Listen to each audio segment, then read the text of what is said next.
भगवान श्री कृष्ण के साधकों के लिए उनकी मूर्ति के साथ साथ वो वस्तुएं भी पूजनीय मानी जाती हैं, जिनसे प्रभु का इतिहास जुड़ा हुआ है। फिर चाहे वो गाय हो, माखन, मिश्री हो या चक्र। भगवान श्री कृष्ण के भक्त इन सभी वस्तुओं को प्रभु के प्रतीक के रूप में देखते हैं। लेकिन श्री कृष्ण से जुड़ी इन सभी वस्तुओं में बांसुरी और मोरपंख का अपना एक अलग महत्व है, जिन्हें श्री कृष्ण ने अपने पूरे जीवन काल में कभी भी स्वयं से दूर नहीं किया, जिन्हें आज भी श्री कृष्ण के प्रतीक चिन्ह के रूप में देखा जाता है। बांसुरी प्रभु का वो पसंदीदा वाद्य यंत्र था, जिसे वे अक्सर प्रेमपूर्वक मग्न होकर बजाया करते थे, जिसकी मधुर ध्वनि सभी को मंत्रमुग्ध कर देती थी।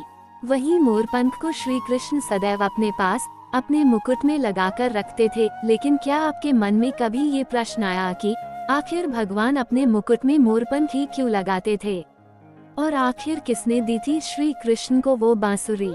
तो आइए आपको इसके पीछे के धार्मिक महत्व से अवगत करते हैं। भगवान श्री कृष्ण का मोरपंख से बड़ा घनिष्ठ संबंध था, जिसे वे राधा रानी के प्रति अपने अटूट प्रेम और समर्पण के प्रतीक के रूप में राधा रानी की याद में हमेशा अपने पास रखते थे। कहते हैं भगवान श्री कृष्ण को राधा रानी का नृत्य अत्यंत प्रिय था। उन्हें हमेशा मोर को नृत्य करते देख राधा रानी की याद आती थी, जिससे वे राधा रानी की भांति मोर से भी प्रेम करते थे।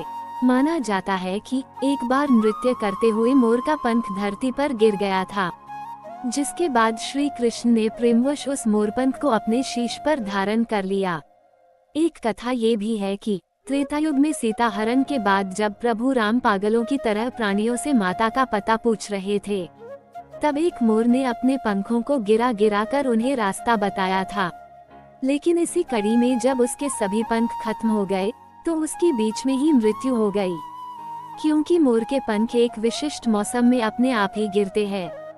जानबूझकर पंख गिराने से मोर की मृत्यु हो जाती है, जिसके बाद श्री राम ने उस मोर को वरदान दिया कि वे इस जन्म में उसके इस उपकार का मूल्य तो नहीं चुका सकते, परंतु अपने अगले जन्म में उसके सम्मान में मोर पंख को अपने मुकुट में जरूर धारण करेंगे।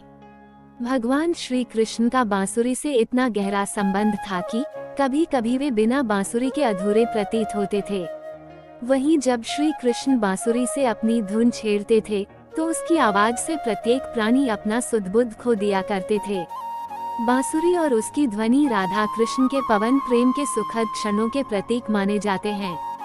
एक पौराणिक कथा के अनुसार द्वापर युग में जब भगवान शिव श्री कृष्ण से मिलने जा रहे थे, तब उनके मन में एक उपहार ले जाने का विचार आया।